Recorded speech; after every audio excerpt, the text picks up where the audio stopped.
$950. Each party can only have up to 40 people. The cost covers food, wine, beer, live music, and a swim in the nearly 90-year-old pool designed by late American architect Julia Morgan. Proceeds will go toward the conservation of Hearst Castle and educational programs for underserved students. Have you ever seen this? No, I never have. It is spectacular. I was just going to say, though, they will fill it for you. Yes, they will. Before the party. Water's included in the ultimate pool party, $950. And it was only 4 dates. Oh, really? For the rest of the summer. Cool. So. Something. All right, that's our time for now. Thanks for watching. We'll see you back here again tomorrow. News 3 now at 5 starts right now. And right now we're hearing from law enforcement about the body of an 11-year-old boy found in the Wisconsin River today. People in the Spring Green area are upset about a couple applying for a permit to breed dogs that will be used for medical research. From the Channel3000.com Alert Center, this is News 3 Now at 5.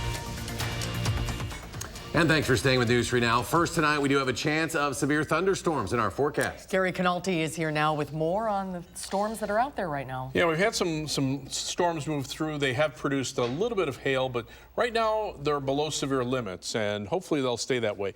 Notice the little clearing that kind of popped up over southwestern Wisconsin. That allowed the thunderstorms to fire up. The first band is approaching Milwaukee, another little cluster of storms moving through Dane County, and a few more are still out over southwestern Wisconsin, although these storms should start to die down pretty quickly after sunset. Otherwise, you see these pop-up showers and storms. Storm Prediction Center does have us under a slight risk of severe thunderstorms for this evening. Hail and gusty winds the main threats. You can tell where it's been raining here in Madison. We've dropped to 66 because of the rain, whereas out to the west, where areas have not seen much in the way of rain, temperatures are still in the middle 70s. By tomorrow morning, temperatures will be down to around 60 degrees. The skies clear out overnight.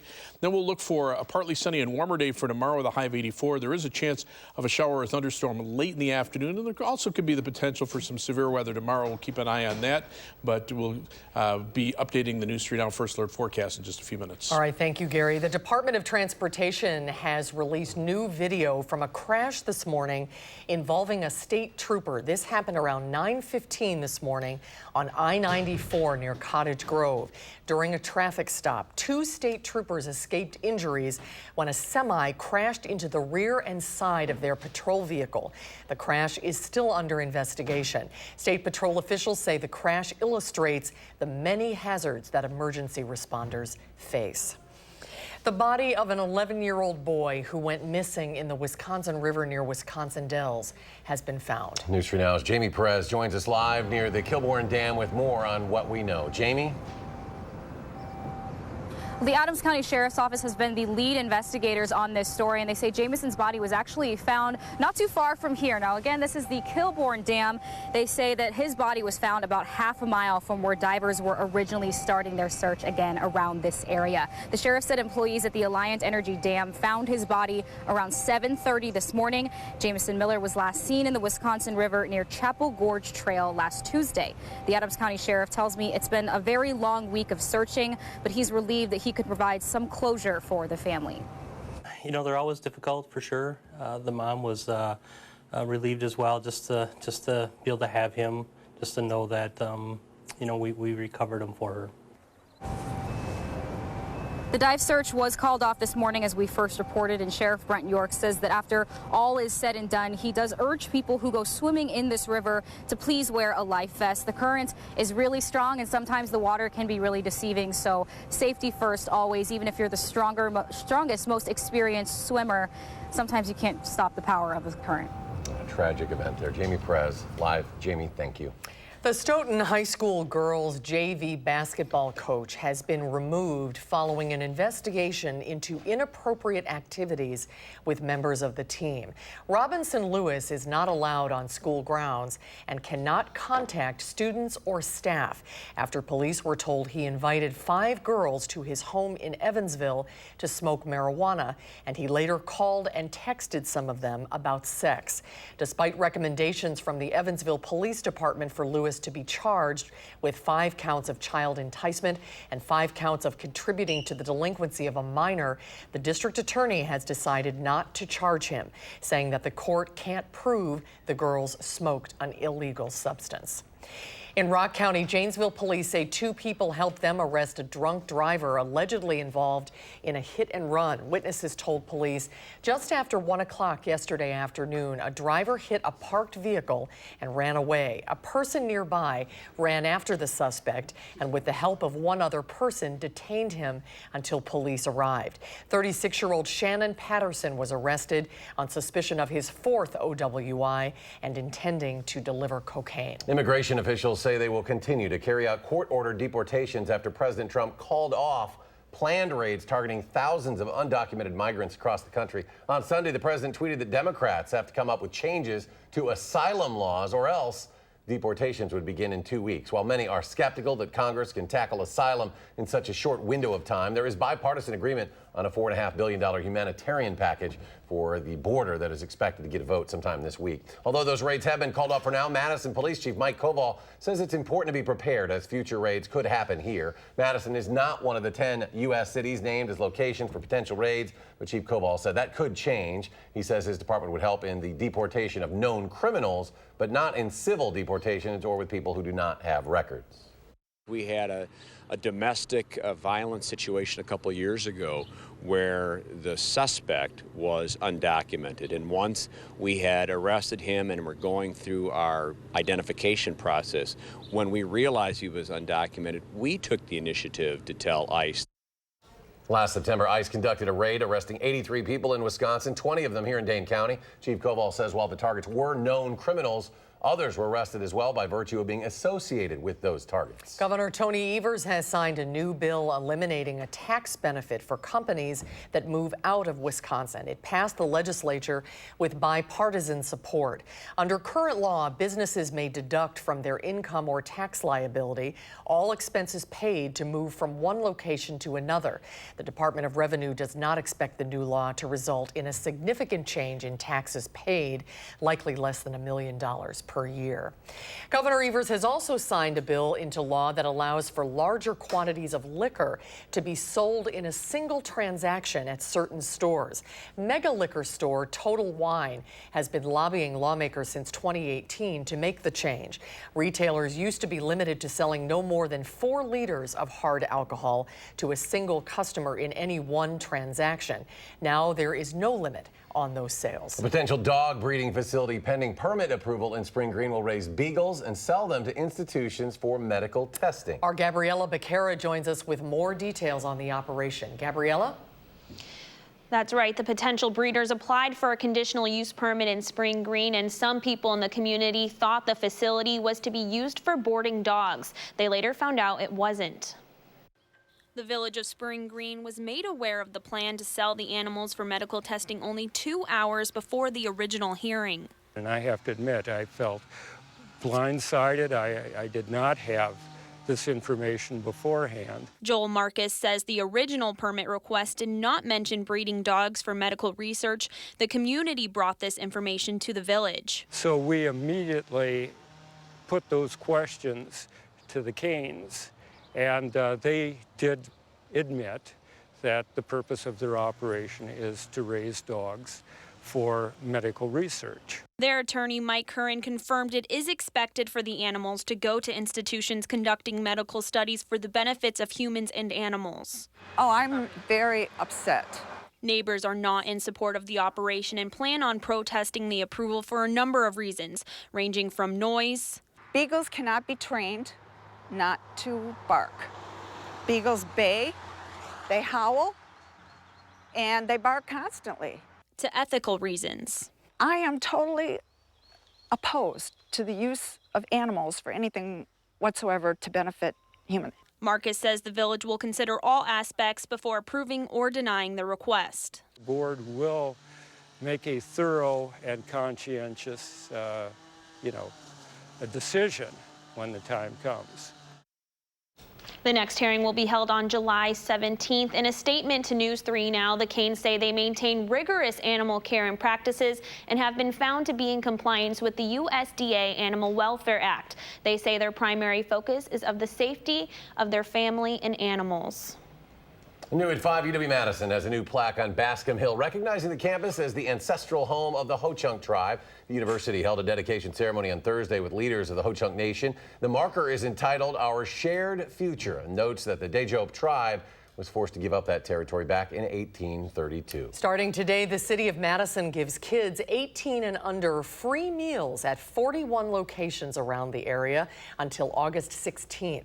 The free summer food program started as a way to bring food to kids whose families couldn't afford food or didn't have reliable transportation to it. Food organizations like REAP provided food like fresh veggies and hummus. Throughout the summer, REAP will put together educational programs like cooking lessons at the free meal locations.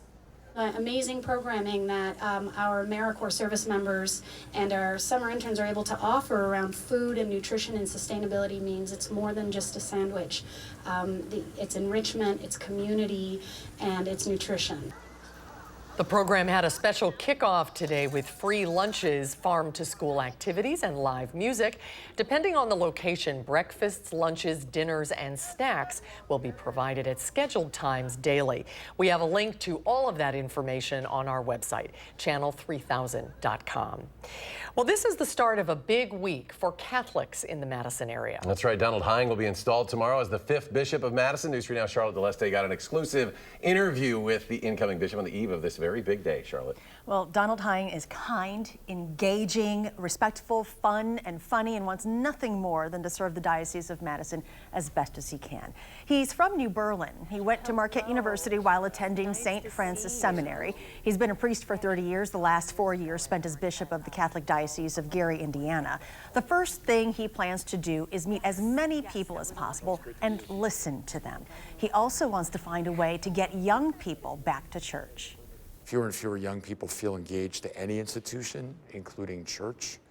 I think for many younger people, our current structure of parish doesn't necessarily speak to them. So I think the challenge is, how do we not water down the faith or somehow seek to make it palatable in a way that it loses its savor and its essence, but to really propose to young people the fullness of the path. Hine feels very much at home in the area. He has many family members who live in the diocese. In fact, it took Hine 10 minutes to convince his own brother in Jefferson County that he was going to be his new bishop. His grandparents also had a farm in Iowa County, which is one of the 11 counties that make up the diocese. It is a very busy week ahead for him. His installation mass is tomorrow at 11 o'clock at St. Maria Goretti Church on the west side. Tonight, there's going to be an evening prayer service at Goretti known as a Vesper service. And Friday, he will celebrate his first ordination mass as bishop. We will also be live streaming this installation tomorrow on channel3000.com starting at 11 o'clock. There's a lot of Marquette love going on in that room. Oh, isn't there? yes. Another Marquette alum. Welcome home to the bishop. Big week ahead. Charlotte, thank you. Thanks, Charlotte. Coming up next, President Trump has issued new sanctions against Iran. Why he says the U.S. showed restraint in its response to escalating tensions, and more in another round of sanctions planned against the country. And later, the first living Iraq War veteran receives the Medal of Honor. More on his story and his heroic actions that saved his entire squadron.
President Trump signed an executive order issuing new sanctions against Iran. The sanctions target Iran's supreme leader, preventing him from using the United States financial system or accessing any assets in the United States.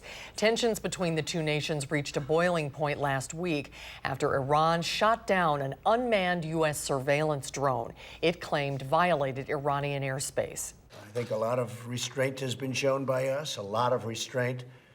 And that doesn't mean we're going to show it in the future. President Trump called off a military strike last week, but CBS News has learned he did approve a cyber strike on Iranian computer systems for rocket and missile launches. The Trump administration is planning additional sanctions against Iran's foreign minister later this week. The search continues for a University of Utah student who went missing after taking a Lyft ride a week ago. No one has heard from 23-year-old Mackenzie Lewick since early Monday morning when she texted her parents that her plane had arrived safely. The Lyft driver who took her from the airport to North Salt Lake is complying with investigators and continued to give rides after he dropped Lewick off. He says she must have been meeting someone at the drop-off location, which was about 20 minutes from her home. Yesterday, she missed a flight she had booked for a friend's wedding in California. To weather now, Gary is here in the studio watching the storms out there this afternoon. Gary? Well, we have enough cloud cover, I think, to limit the severe weather potential. We had a little bit of clearing over southwestern Wisconsin. Some storms popped up, but just as quickly, the widespread cloud cover moved back in, cooled down the temperatures so that the storms stayed below severe limits. There were a couple of storms that produced some small hail on the west side of Madison, but other than that, things have been pretty quiet. In fact, if you take a look at the rainfall amounts, there were some heavier amounts, perhaps up to an inch or so over northwestern Dane County, parts of southern Sauk County, and northeastern portions of Iowa County, northeast of Dodgeville. But for the most part, the areas that got some rain generally were under a quarter of an inch. And over the last 24 hours, you can see we've had our rain here. Yesterday, a lot of it was down into the Milwaukee and Chicago areas. You know, some of it with the high humidity. I was actually down at the Cubs game and from this area, and the area around Arlington Heights picked up about 2 inches of rain in less than an hour, and the roads were covered with standing water. So it's hit and miss, but some areas will easily pick up a quick inch or two of rain in heavier thunderstorms, but that's much more the exception rather than the rule. High-resolution Doppler right now shows some showers and thunderstorms in the Madison area down towards Janesville. The initial line of storms now through the Milwaukee area down to just east of Rockford, Illinois. These smaller cells here might be producing some small hail, but you can see the general movement is toward the east and to the west. These storms are more hit and miss, so it's possible that some people will just miss out on the rain altogether.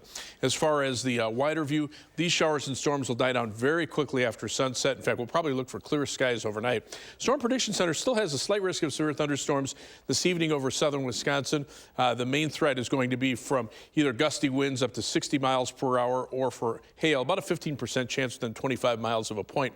Now, tomorrow, the Storm Prediction Center does have a slight risk of severe thunderstorms here, but this is a much more conditional risk. The atmosphere will be much more unstable for tomorrow, which would be good for severe weather. The problem is there's just not going to be a big trigger in order to get severe weather to go. It's possible we might miss out on rain and thunderstorms altogether. Live view from the WISC-TV Skycam. You can see an ominous sky there, some showers in the Madison area. It's cooled the temperature down to 65 degrees.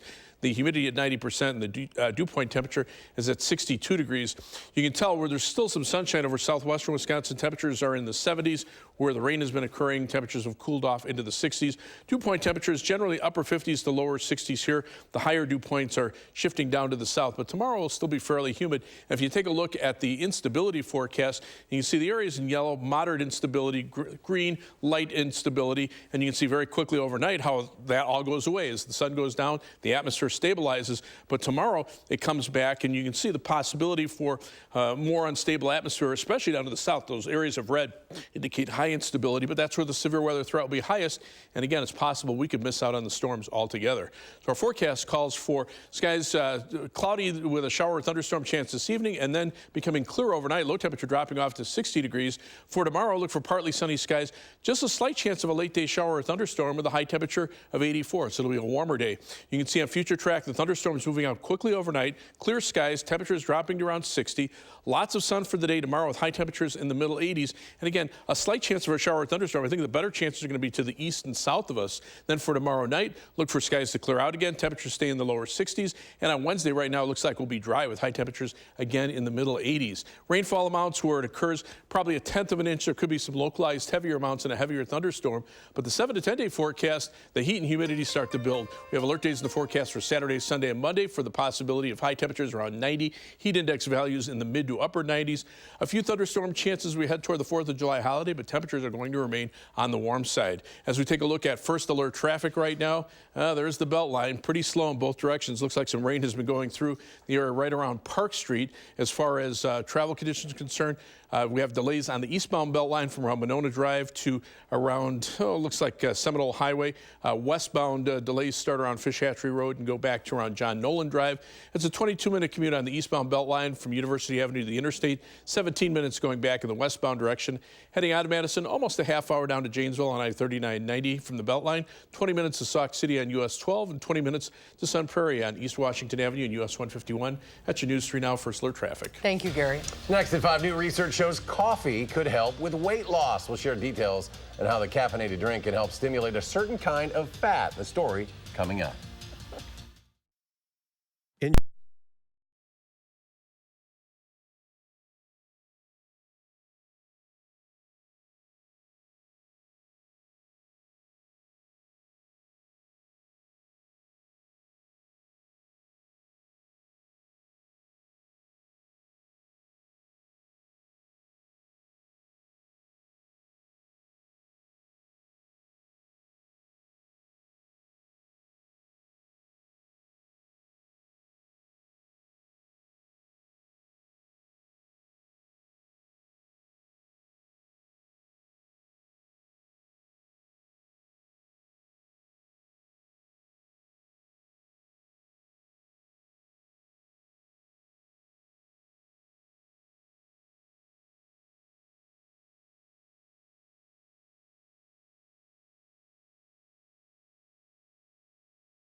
Another possible health benefit for all of you coffee lovers. New research suggests coffee could help with weight loss. Mark Liverman has more.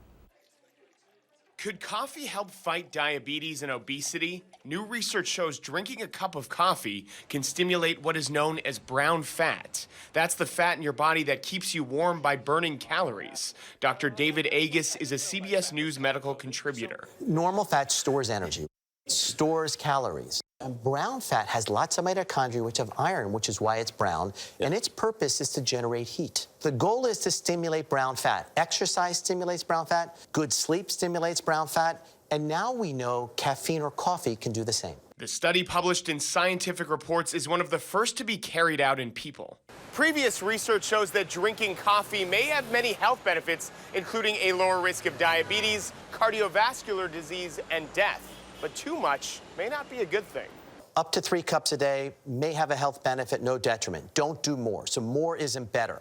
What I also want to push is no coffee after 1 or 2 o'clock. Caffeine's half-life is 6 hours. So, if you have a 1 o'clock, still, it's only going to be half the level by 7 o'clock at night. And so even if you sleep, it's not going to be the deep, restful sleep with caffeine on board. Researchers are now studying caffeine supplements to see whether the effect on brown fat is similar. Mark Liverman, CBS News, New York. Experts say people who drink more than 4 cups of coffee a day might want to cut back if they're suffering side effects like headaches, insomnia, and nervousness. Milan Cortina has won the right to host the 2026 Winter Olympics. The International Olympic Committee made the decision today, selecting the Italian bid over Stockholm. Pyeongchang hosted the last Winter Games in 2018, and Beijing is preparing to host in 2022. Italy has twice hosted the Winter Olympics, Cortina in 1956 and Turin in 2006. It will be the first held in Milan. The first living Iraq War veteran is receiving the Medal of Honor. In November 2004, Staff Sergeant David Bellavia's platoon stormed a home in Fallujah. The enemy was using as cover. When gunfire trapped his comrades, Bellavia sprung into action using a rifle and grenades to kill 4 insurgents. He took out a 5th in a hand fight. His bravery single-handedly saved his entire squad. Never been an award guy. That's just more stuff you got to put on your uniform. I hate that. I love my guys feeling good. I like to see people feel good about what they've done. If that means an award, great. Bellavia is now an acclaimed radio talk show host in Buffalo. His boss says he was on the air when the news broke. He says Bellavia doesn't like the spotlight, and he is uncomfortable yet honored to receive that award. Another check of your forecast and the latest on those storms in just a moment. Stay with us.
Finally, at 5, police in Grand Chute say they went looking for a kangaroo today, but were unable to find it. Someone reported seeing a kangaroo cross over a footbridge over I-41 on Twitter. An officer summed up the experience saying, "Yep, it's a Monday."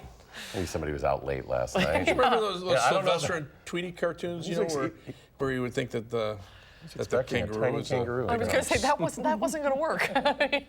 Hey, your dog Joe, 10 tomorrow. 10 years old, yeah. Happy birthday, Joe. There's some trivia for you. Good weather coming up this evening. When's this going to settle down? I think the storms will be over with pretty soon. All right. We'll have more updates in a half hour. Thanks for joining us.